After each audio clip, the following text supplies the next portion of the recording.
งามเทนาสมคำเขาซาคือกันโอ้แขวงเวียงจันทร์สวยงามตะการหนักหนาทำจังวังเวียงมีชื่อเสียงตั้งแต่นานมา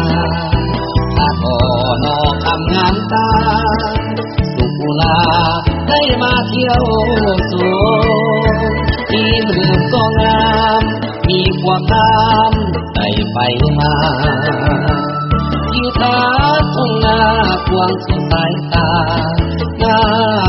ชมเห็นภูเขาคำงามเด่นเป็นมิ่งขวัญสาวแก้วอุดมถ้าใครได้ชมสุขสมตำลาแรงเวียงจันทร์เมืองดังสวรรค์สร้างมาสุขลาผู้ใดได้มาทิ้งภูเขาควยสุดสวยเหมือนเด่นสวรรค์หัวดัง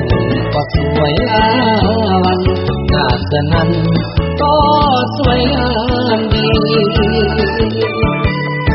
ใครได้ไปมาจึงออกปากว่า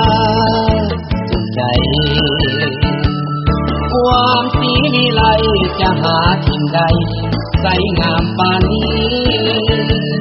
น้ำใจสาวแขวงเวียงจันทร์ยิ้มให้กันสัมพันธ์ไมตรีหาใส่จะมีอีกแล้วท่าน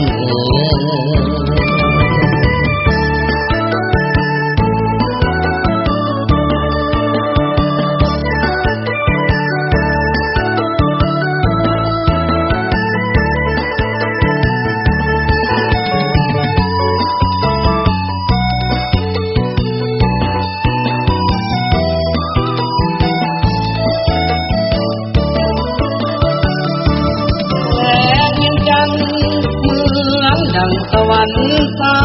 งมาสุขลาผู้ใดได้มาทิ้ง